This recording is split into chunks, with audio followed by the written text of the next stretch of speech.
Hi everyone, I'm your host Megha and welcome to Policy Bazaar for Business podcast, जहां पर हम ऐसे leader से बात करते हैं जो बिजनेस और वर्कफोर्स ट्रांसफॉर्मेशन का फ्यूचर शेप अप करते हैं। आज हमारे साथ एक ऐसे ही लीडर हैं जो एम्प्लॉय बेनिफिट्स को कल्चर का पार्ट मानते हैं और इसको एक इम्पॉर्टेंट टूल मानते हैं जो रिटेंशन और हायरिंग में भी काम करता है। Mister Anand Raj, who is a CHRO OPG mobility, जो अपने स्टाइलिश EV और बैटरी टेक्नोलॉजी के साथ पूरे EV इंडस्ट्री को आगे बढ़ा रहे हैं। Mister Anand, it is pleasure to have you today. Thank you Megha, I really thankful to you and policy Bazaar. आपने हमें इनवाइट किया और अपने विचारों को साझा करने का मौका दिया है। I was excited because these days there is a huge transformation in employee expectation and employee thought process. So whatever the policies we are making, that will be transformed from the normal policy to conversion of employee connect. So it's really wonderful platform where I can discuss something on that. So आपने बिल्कुल ठीक कहा, policy experience and revolution जैसे जैसे हो रहा है and employee experience is also getting change according to that. अपने रोल को कैसे फोकस करते हैं, कितना पीपल फर्स्ट इकोसिस्टम बनाने में कितना एफर्ट लगता है? Being a CHRO, it's a sandwich situation for CHRO because you have to manage business as well as the people.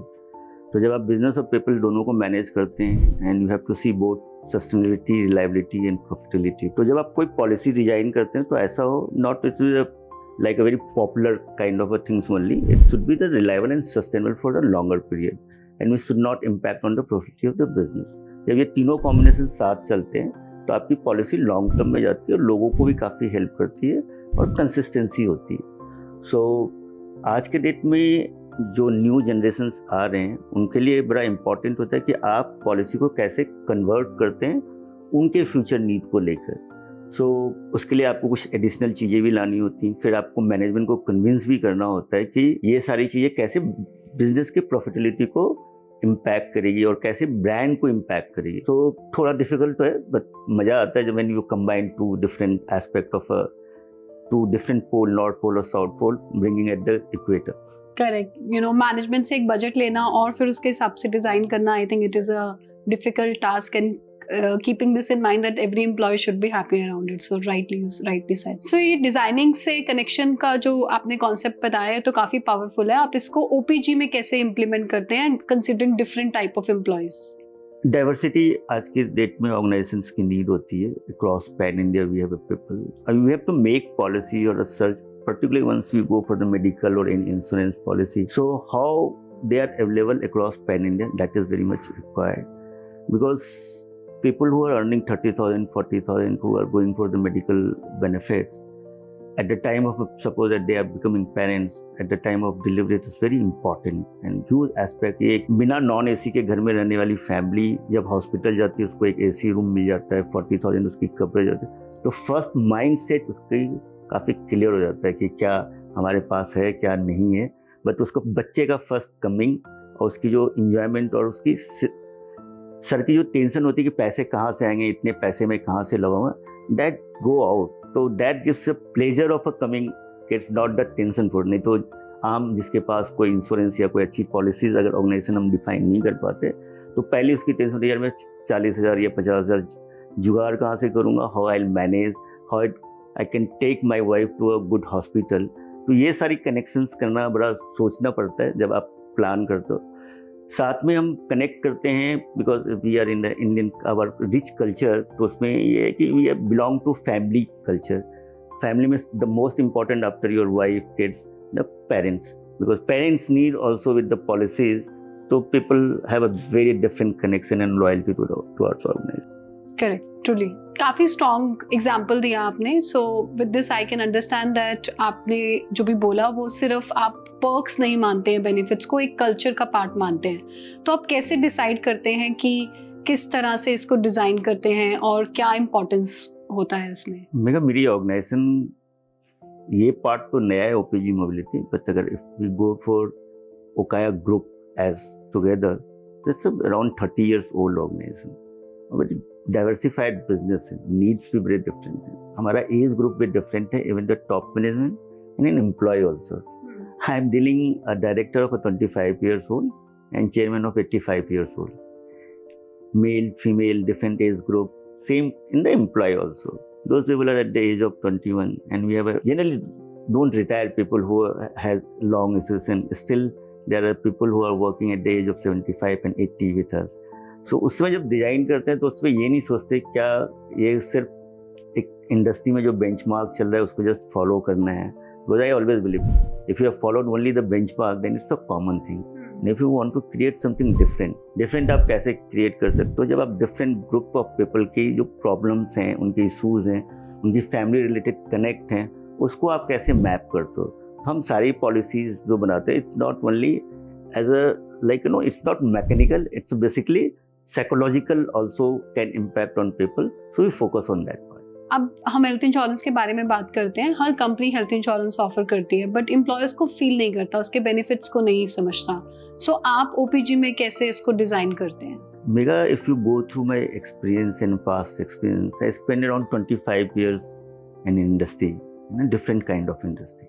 I started from hardcore promoter-driven organization, then moved to SCL, hardcore Indian multinational who believes in employee first concept, which is a Harvard case study also. Then worked for Wipro, one of the best people CMM certified company. Worked for Escorts, all manufacturing set up a new businesses like LipGuard, LipFast, and then transformation journey in Okaya and moving to OPG1. So काफ़ी different experience हमने feel किया. हर जगह अलग अलग demand होती थी लोगों को. जब हम SCL में फर्स्ट कंपनी में थे, वहाँ पे कोई मेडिकल इंश्योरेंस नहीं था, तो people have their own different feeling की यार मेडिकल फैसिलिटी होती है तो हमें छोटी छोटी जो चीज़ें हैं उस पर रिजोल्यूशन मिलता. हम हेल्थ के लिए उतनी ज़्यादा टेंशन नहीं होते कोई बीमार हो जाए.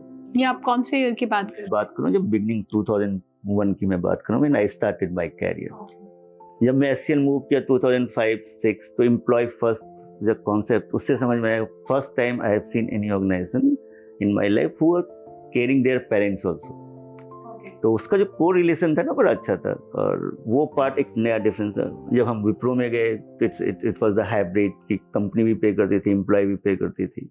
Then move to Escorts, then again parents, because old organisation, old relationship building. Startup में गए तो ओनली एम्प्लॉय, नो पेरेंट्स. तो जब ओकाया में हमने शुरू किया तो ओकाया में शुरुआत में बोथ पेरेंट्स और एम्प्लॉय दोनों थे. Then later stage at the COVID stage, everybody was suffering with the financial losses and other. So we come a solution which I told earlier also, sustainable is a very important. So we have come on the hybrid model where employee and employer both can contribute and take care about their parents also. So उस type से जो आप जब build करते हो, sustainable करते हो, तो एम्प्लॉय को लगता है नहीं केयर तो करते हैं, थोड़ा पैसा. आज मैं जाऊँ अपने पेरेंट्स के लिए, जो my parents are more than 70 years age, अगर if I go for a 5 lakh, I have to pay around 40 to 50,000 in a normal way. Where here I am paying only 5,000 and I am getting a 5 lakh insurance. So it's huge. Also, you may not get outside. May not, because medical test and other things both day one से होगी. तो जैसे ही हम इस तरह की policy बनाते हैं तो एम्प्लॉय डे वन से कंफर्म होता है कंपनी में कि यार मेरी ये सारी हेडेक्स खत्म हो गई. जो हेल्थ रिलेटेड है, मेडिकल रिलेटेड जो हेडेक्स हैं वो खत्म हो गई, चाहे मेरे एल्डरली पेरेंट्स ही क्यों ना. तो this things create huge difference in your policy making. True. So इतना स्ट्रॉन्ग इमोशनल कनेक्ट बनाना आसान नहीं होता. जब बनता है तो वो हायरिंग और रिटेंशन दोनों को रिटेन करने में हेल्प करता है. It's a very good hygiene factor also. So आपकी नज़र में क्या ये हायरिंग और रिटेंशन दोनों में हेल्प करता है? It's a basic necessity of anyone. हम कोरोना से पहले अगर बात करें तो शायद लोगों को उतना इम्पैक्ट इसका नहीं पता था, या इसका असर क्या होगा, इस पॉलिसी क्यों है, लोग ले लेते थे सेफ्टी के लिए. बट कोरोना के बाद लोगों को काफ़ी इम्पोर्टेंट पता चला when they were started spending lakhs of rupees in their treatment. और आजकल जितनी बीमारियां नई नई ईजाद हो रही हैं तो इसके लिए बड़ा इम्पोर्टेंट है. जब लोग हेल्थ कॉन्शियस ज़्यादा हो गए हैं और इन सारी चीज़ को प्रोटेक्टिव हो गए फैमिली के लिए, तो इमोशनल कनेक्ट करना, जब आप एम्प्लॉय से बात करोगे, बहुत सारे टाइम हम जब हायरिंग में नेगोशिएशन करते हैं तो हम उससे पूछते हैं यार तुम्हारी पिछली कंपनी में क्या मेडिकल फैसिलिटी है. अच्छा 1 लाख मिलता है सिर्फ फैसिलिटी, हमारे यहाँ तो 5 लाख है. हमारे पेरेंट्स वहाँ कवर होती है अभी करेंट कंपनी में, वो कहते हैं नहीं जी अभी तो नहीं होता. हमारे यहाँ कहते हैं यार नॉमिनल पैसे देके आप पेरेंट्स को. तो that also help us in bringing people और attracting people also in negotiation also it help.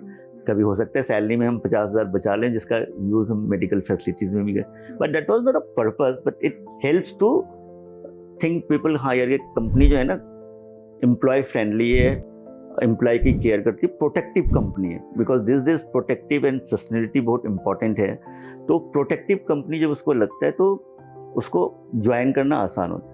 Retention में बहुत सारे लोग मैंने देखा है, particularly female employee, once she got married तो उसको लगता है अगर 1 साल के बाद 2 साल के बाद अगर मुझे फैमिली इसमें जाना है, if I am staying with here, क्योंकि उसमें भी होता है मेडिकल में कि 6 महीने या 4 महीने का कुछ लॉकेज पीरियड होता है, मैं इस कंपनी को तो ये कैरी करके जाऊँ यहाँ से। एक तो मैटरनिटी बेनिफिट तो मिलेगा, साथ में जो मेडिक्लेम की जो एक्सपेंसेज हैं वो भी हमें साथ में यहाँ पे कवर हो जाएगा, वो बड़ा मैटर करता है। Same for the employ also, for male also who are newly married, who are going for the family, वो सारी कैलकुलेशन आपस में करते हैं, because this gen Zs are very smart, they are very intelligent, all calculation वो अपनी सारी plus minus उसमें करता है।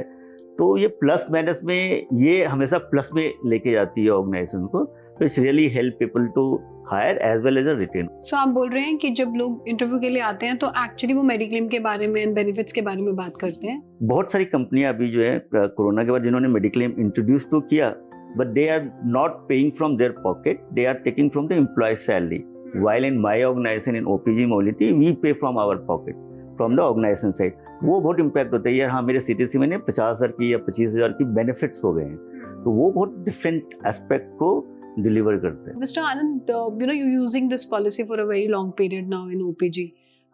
Do you think कि इसके अंदर में कुछ changes आपको करने चाहिए, considering the medical inflation, considering the changes and the kind of new diseases as you mentioned कि आ रही हैं, so do you think कि आपको इस पॉलिसी में कुछ चेंजेस करने चाहिए? ऑफ कोर्स इसको एक पार्टनरशिप मॉडल में बिल्ड करना चाहिए। अभी क्या है, it's a one sided from the organisations are paying to insurance company and employee getting benefit, not fully what exactly they are looking for as per the current scenario. In current scenario, as I told, there are new diseases are coming. Your OPD visits are improving. You need extra amount because cost of medical is very high. Of course, company has their own limitation. So individual also carry their own medical policy. The best part which I feel, which I can integrate with my employee and connect with my employee, if we give them a single window for all the policies. First, we come in a medical. If we have given the OPD facility with some extra amount adding from his pocket but aligned with the corporate policy. Same for if he wants to increase their value of insured amount from 5 lakh to 10 lakh or 4 lakh. So some sort of voluntary. When we buy in a bulk for such policy or you give us such policy in a bulk, so cost will be dramatically lower. So it can help, it's a win-win situation for both you as well as for the employee as for the organization. Why? For you it will increase the business, for employee there are too many benefits. As an organization, no extra impact on organization's pocket, but it will increase employee satisfaction. One step further, if you go for the personal accident policy or a term policy also, if you can make a full basket of a policy and then give people to choose, this is the basic which you will get. From basic to next level, whatever you want to add, you add from this with little bit extra amount paying by your own pocket. So it will make 3 tri-party relationship of insurance: organization, employee and insurance company.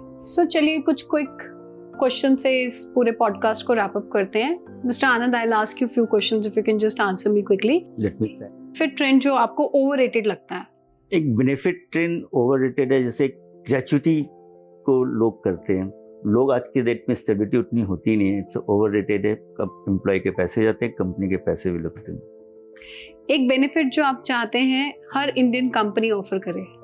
ऐसी benefit particularly related to medical and term insurance जो existing में भी काम आए, और जब वो company छोड़ जाए दूसरी कंपनी में जाए तो वो कंटिन्यूटी में कैसे रख सकते हैं, that will work and it will be new for the everybody. एक क्वेश्चन जो हर CHRO को अपने ब्रोकर या इंश्योरेंस पार्टनर से आज पूछना चाहिए?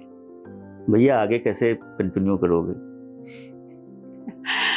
सो थैंक यू मिस्टर आनंद। ये कन्वर्सेशन काफ़ी फिनोमिनल था। सबसे अच्छा चीज़ क्या है कि आप इसको कल्चर का पार्ट मानते हैं, सिर्फ बेनिफिट्स नहीं समझते हैं। एंड आई थिंक सारी इंडस्ट्रीज़ को, सारी कंपनीज को इसको कल्चर का पार्ट ही मानना चाहिए। Thank you so much for joining us. Thank you to our listeners today. Thank you.